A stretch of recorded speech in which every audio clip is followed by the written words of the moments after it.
Rest in peace, Wii U. You will be missed. With the recent release of the Nintendo Switch, as well as The Legend of Zelda Breath of the Wild, I thought, since I can't see myself getting a Switch in the near future, I would take a step back to talk about Nintendo's previous home console. Nintendo, despite the positivity they are often given, have had many not-so-good times. For example, they released the abomination that was the Virtual Boy. They copyright claim YouTube videos that use their content, and they've taken some of their most beloved franchises into controversial directions. But out of all of these, the Wii U has to be one of the saddest downfalls they have faced. Upon its reveal, Nintendo didn't really make it clear what the Wii U was. The reveal trailer constantly referred to the controller and how the experiences are built around the controller. And the fact that it still used the Wii branding with only a single letter to differentiate it confused many people to the point where they thought it might be an add-on to the original Wii because of the focus on the controller. Not to mention the marketing for the Wii U was close to non-existent, and when there was, it was just awful. I even thought about showing some of the commercials in this video, but I've decided against it because 1, I'd probably get a copyright claim if I haven't already, and 2, I care about your safety. When the system launched, it cost $300 for the standard edition and $350 for the premium or deluxe edition. It didn't help that there weren't any standout games to truly justify picking one up at release, unless you wanted to play New Super Mario Bros. Another one, or Batman Arkham City Electric Gloves Edition. And then there was Nintendo Land, which was a pack-in title for the premium or deluxe edition, and while it was a great way to show off what the Wii U gamepad was capable of, it was not a system seller, at least in my opinion. To this day, the Wii U has sold nearly 14 million units since its November 2012 launch, making it Nintendo's lowest selling system in years.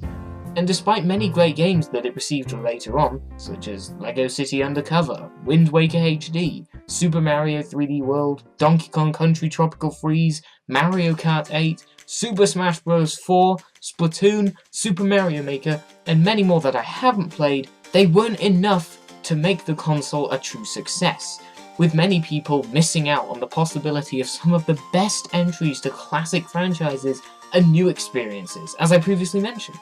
The Wii U was also underpowered compared to its main competition, the PS4 and the Xbox One, which were both released only 1 year later. While the Wii U may have been able to compete with the PS3 and the Xbox 360, those systems were on their way out, ready to be replaced by their more powerful successors, which definitely meant that we did not see a lot of the big multi-platform releases come to the Wii U. All of this is a shame because, to me, the Wii U is actually a pretty good console. Like I said earlier, it ended up having a fairly strong lineup of games. The online multiplayer was free, and it worked really well for most of the games anyway. And one of my personal reasons for loving this console is just because of the great memories I've had with it. For example, I mentioned Nintendo Land earlier and how it was a great way to show off the Wii U gamepad's capabilities. Well, it also turned out that it's a darn good game as well. Whenever I have friends over to visit, even if they weren't into Nintendo or video games in general, a lot of the time they ask to play Nintendo Land, specifically the Luigi's Mansion and Mario themed minigames, and every single time it was a blast.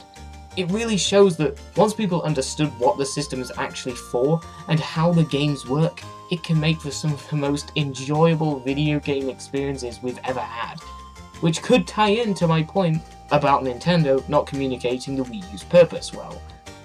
While many people rightfully criticize the Wii U, even to the point of calling it a bad console, I will always remember it for providing me with hundreds of hours of entertainment with some of the best games I've ever played. The final game Nintendo released for it was actually The Legend of Zelda Breath of the Wild, as well as being a Nintendo Switch launch title.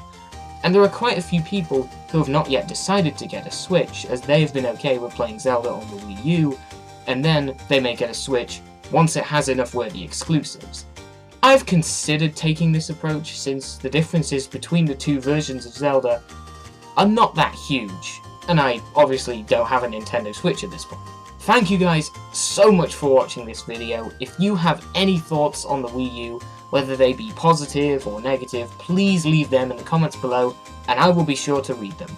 I've been JammerDude1, and I will see you next time. Bye!